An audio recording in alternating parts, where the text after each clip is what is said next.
The first thing Jamal noticed about the office wasn't the furniture, the modern decor, or the soft carpet under his shoes.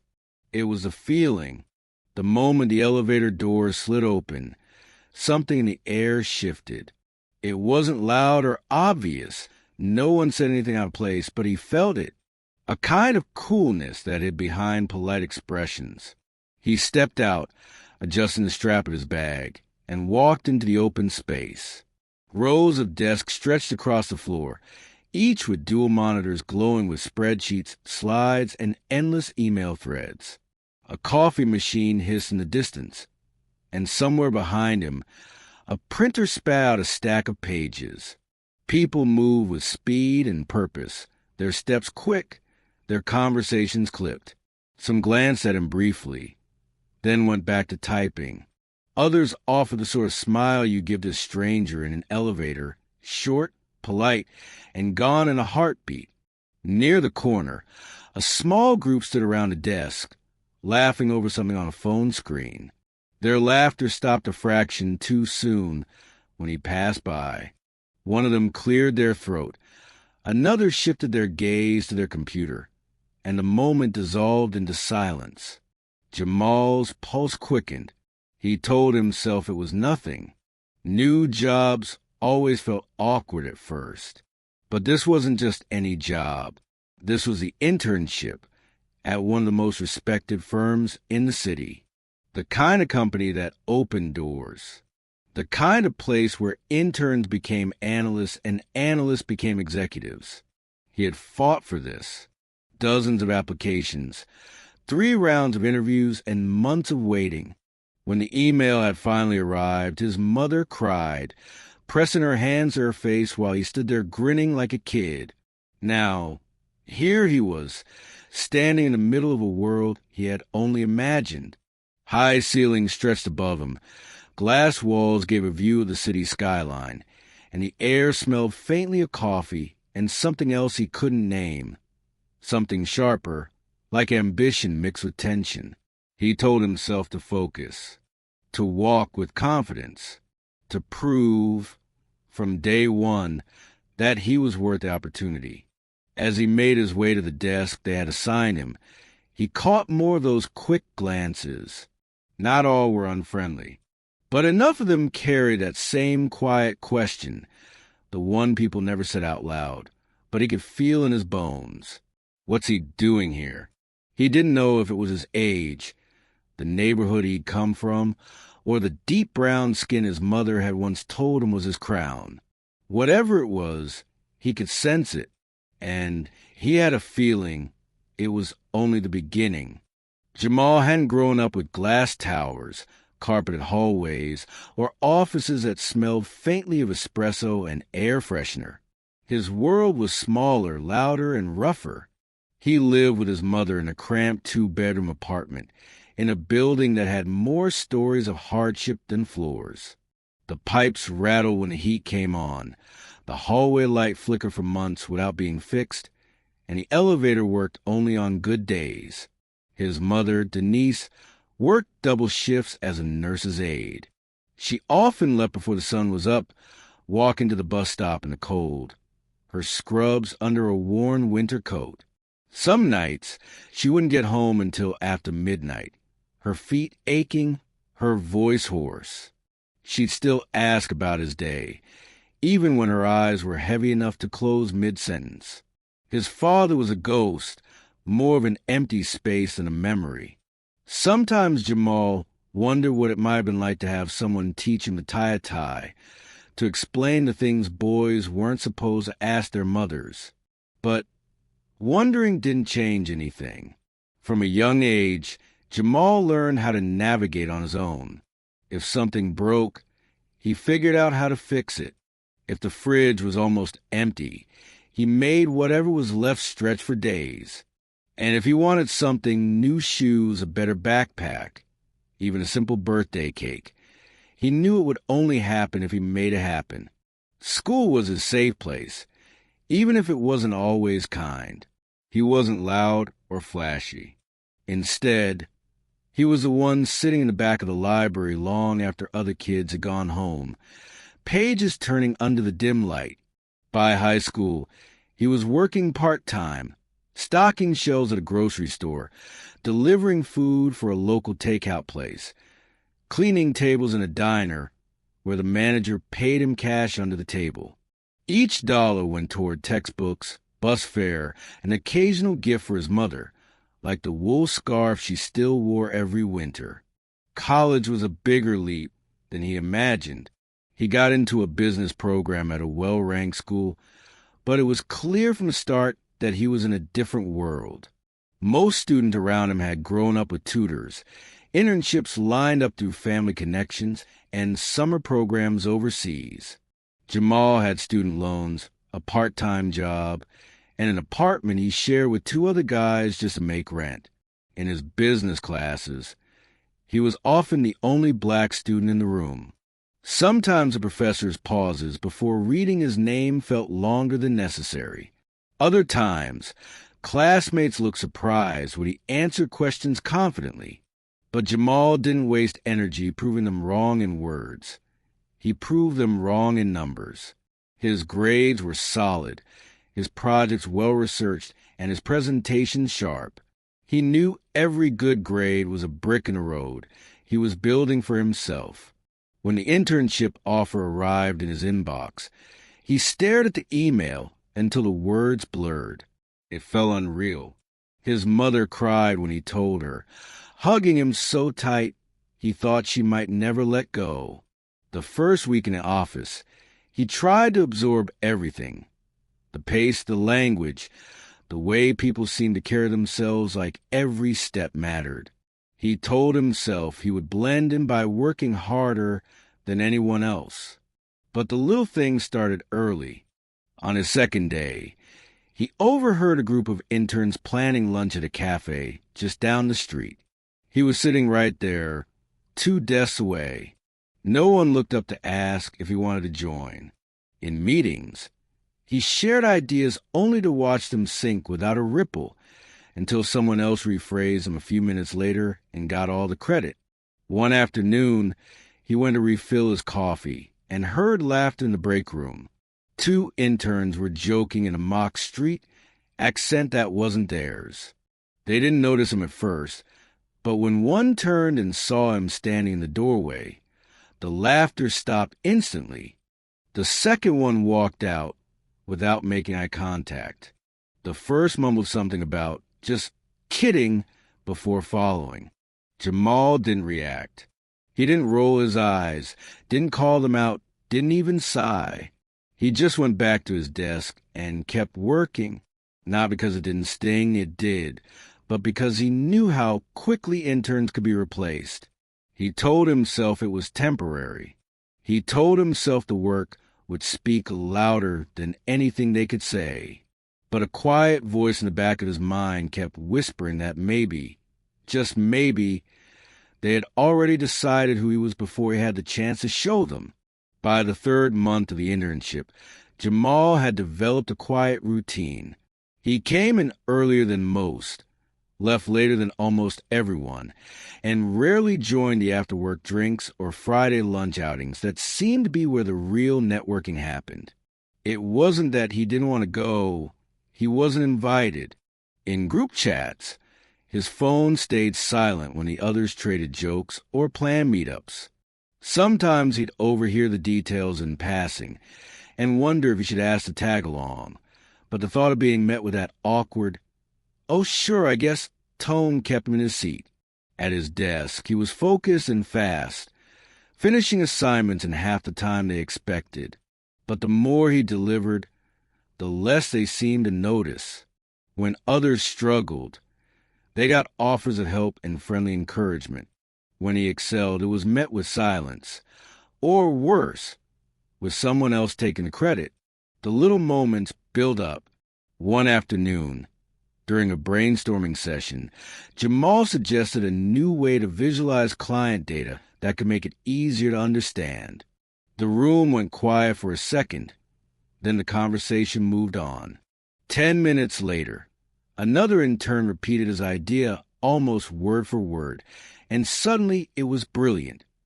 The manager even turned to that intern and said, "Exactly the kind of thinking we need." Jamal sat still, nodding like everyone else, but inside, something twisted. Another time, in the break room, he walked in to find two junior analysts laughing. It took him a moment to realize they were imitating his voice, slightly exaggerated, slightly mocking. They didn't see him at first, but when they did, one of them tried to laugh it off, muttering something about just messing around. The other avoided his eyes completely and slipped out. Jamal didn't say anything. He poured his coffee, kept his face calm, and told himself he couldn't afford to react.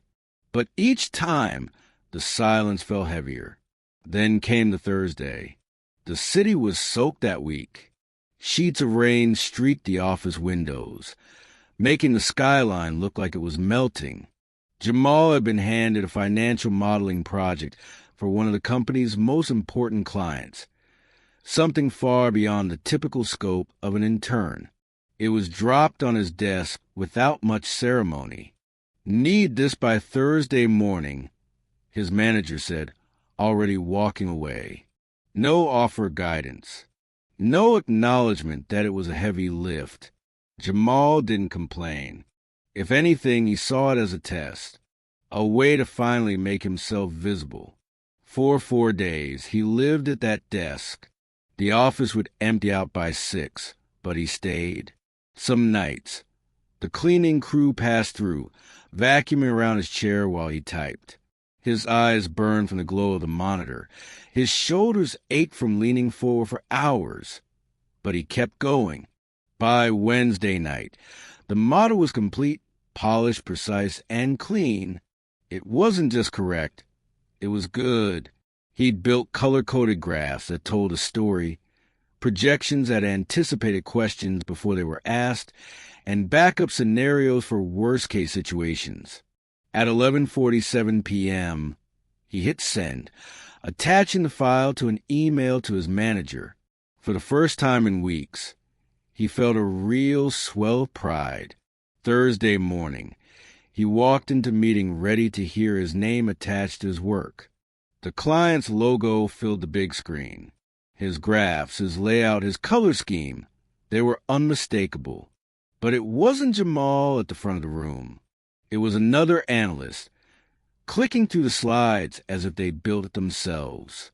They explained projections with casual confidence, accepting nods and compliments from the team. Every so often, they even made small adjustments to the narrative, little flourishes that weren't in the file, as if to mark it as their own. Jamal's name never came up. Not once. He sat there, his hands folded, his expression calm, while something sharp and heavy settled in his chest. This wasn't just about the work being stolen. It was about the unspoken message. You can work all night, you can give your best, but in this room, you're not the one they see. As the meeting ended and people filed out, he stayed in his seat for a moment longer. The clatter of coffee cups and the shuffle of shoes faded into the background. That night, the rain was still falling. The office was almost empty when Jamal sat back down at his desk. The city lights blurred through the wet glass, and the hum of the building filled the silence. He opened his laptop, not complain, not to write an angry email, but to think. He replayed every moment he had stayed quiet. Every time he had chosen to let it slide. Every time he had told himself that keeping his head down would protect him. Now he saw it clearly. Silence wasn't protecting him. It was giving them permission. And they were taking everything they could. If they weren't going to give him a voice, he'd build one. If they weren't going to give him space, he'd carve it out himself. That was the night Jamal decided he wasn't going to survive this internship. He was going to own it. The change didn't come as a single dramatic explosion. It was a quiet storm building in the background, the kind people don't notice until it's right above their heads. After that night when Jamal sat alone in the rain-streaked office, He knew one thing. Waiting for someone to open the door for him was pointless. He'd have to build his own entrance. The first step was invisible. He started keeping a notebook in his desk drawer. Not the kind filled with random to-do lists, but a running log of every task he was given, every idea he had, every mistake he noticed in the company's workflow. Nothing left his mind without being written down. If someone forgot to copy him on an email, he'd find the missing piece and add it to the project quietly. If he overheard a conversation about a client, he'd research their industry that night, so he'd be ready to contribute if the topic came up again. It wasn't flashy. It wasn't obvious. But slowly, he was building something no one could see yet, a map of the company from the inside. The second step was in the work itself.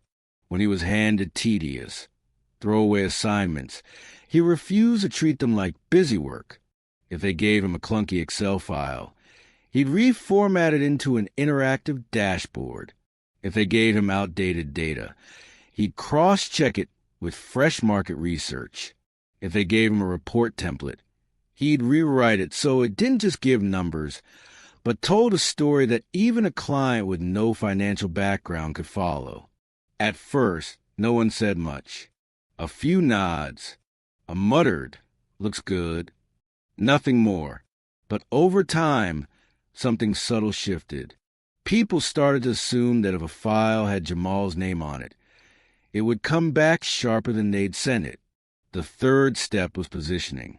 Jamal stopped waiting to be invited into conversations. He began standing a little closer when groups formed in the hallway. He lingered near the coffee machine when the analysts were talking shop. He didn't force himself into the center, but he made sure his presence became harder to ignore.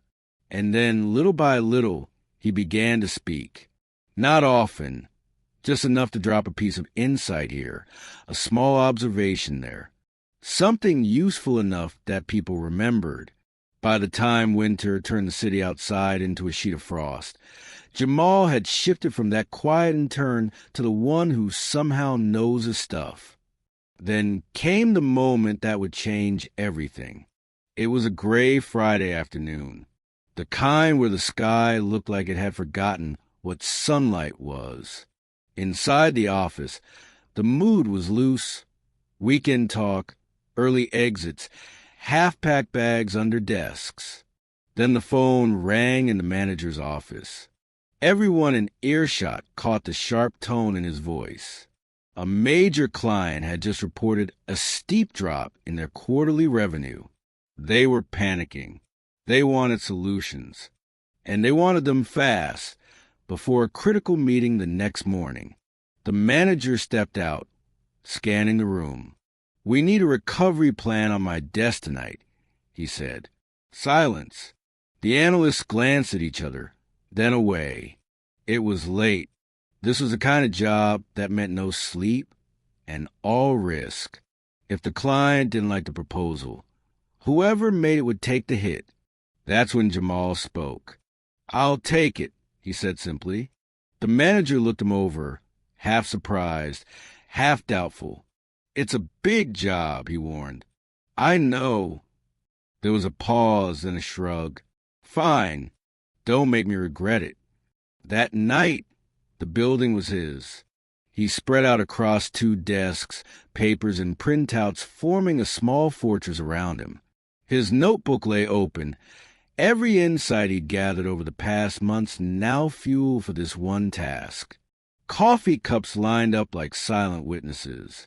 The city outside was a blur of lights on wet pavement. He didn't just patch the client's problems. He dissected them. First, he traced where their revenue was bleeding out. Then he found the cause, not 1 but 3 weak points in their operations. He mapped short-term fixes to stop the immediate losses and long-term strategies to rebuild momentum. By midnight, the bones of the plan were there. By 3 a.m., it was polished, clean visuals, clear projections, calculated risk assessments. By dawn, it wasn't just a plan, It was a lifeline. The next morning, Jamal walked into the conference room with the file already loaded on the screen and printed copies neatly stacked at each seat. The others looked at him with a mix of curiosity and caution, unsure if this was ambition or suicide. Then he began. He didn't race through it. He let the plan breathe. He broke down each section with precision, making complex financial shifts sound like logical, inevitable moves.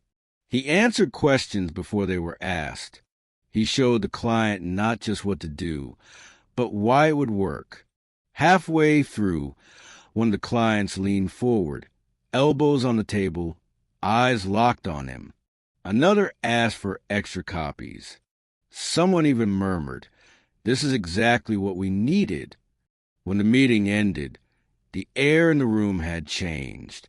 For the first time, Jamal wasn't a background figure. He was the one they were watching. And none of them could unsee him now.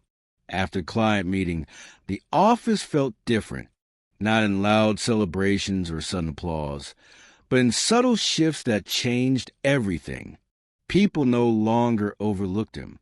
They no longer whispered behind his back or exchanged jokes at his expense. He walked past the break room and felt eyes on him, not with mockery, but with attention. In meetings, his voice carried. When he spoke, people listened. When he presented work, they relied on him instead of ignoring him. At first, he watched the change quietly. He didn't flaunt it. He didn't gloat. Instead, he continued working at the same pace, with the same care, showing that excellence wasn't a one-time event. It was a standard. Even those who had mocked him began to treat him differently. Some avoided eye contact, unsure how to approach the person they once underestimated. Others asked him questions quietly, tentatively, wanted to learn from the same knowledge they had dismissed. The laughter that had haunted him for months faded, or changed, replaced by cautious respect. He didn't feel the need to punish them for the past. Jamal had learned that revenge was meaningless compared to control over his own path. The victory wasn't about them. It was about him. He began to see the lessons in small, everyday moments. The nod of approval from a manager after a perfectly executed spreadsheet. The appreciative glance of a client who understood a solution before he even finished explaining it. The quiet acknowledgement from colleagues that his presence now mattered. He realized that life wouldn't always be fair. People would still underestimate him. Some would still try to take credit for what he created. Some doors might remain closed, others only partly open. But he carried a new understanding. Value doesn't come from recognition. It comes from mastery, perseverance, and integrity. He learned to claim his space before anyone offered it, to make himself seen without waiting for permission. Months later, when his internship ended, Jamal left not just with a recommendation, but with something more lasting. He had left an impression that couldn't be erased. He had rewritten the expectations of those around him, without shouting, without confrontation, simply through excellence and determination. He carried that lesson into every new challenge. Walking through the streets of his city, he held his head high. The narrow apartment halls, the cold stairwells, the long nights of studying and working, they were all part of the path that led him here. He understood that resilience wasn't just enduring difficulty, it was transforming it into strength. In the weeks that followed, he noticed small victories that confirmed the change. Colleagues asked for his advice on projects. Managers delegated important tasks to him without hesitation. Clients sought him out by name. But more importantly, Jamal saw the victory inside himself. He no longer questioned whether he belonged in rooms designed for success. He no longer doubted his value based on the opinions of others. He had learned to measure himself not by the recognition he received, but by the consistency, quality, and impact of his actions. And he carried that lesson beyond the office. In every conversation, every opportunity, every challenge, he remembered that true success comes not from avoiding struggle, but from facing it and turning every obstacle into a step forward. Jamal's story wasn't just about one internship, one office, or one client. It was about transformation, about the power of persistence, about the quiet, unstoppable realization that the only permission you need to succeed is your own. In the end, his greatest victory wasn't the respect he earned from others. It was the unshakable confidence he had earned from himself. For the first time, he felt free in a way he never had before. Free to rise, to lead, and to claim every opportunity life would offer next. And as he stepped out of the office for the last time, Jamal didn't look back. Not with resentment, not with relief, but with the certainty that whatever came next, he would face it with the same determination, resilience, and quiet strength that had carried him through the storm.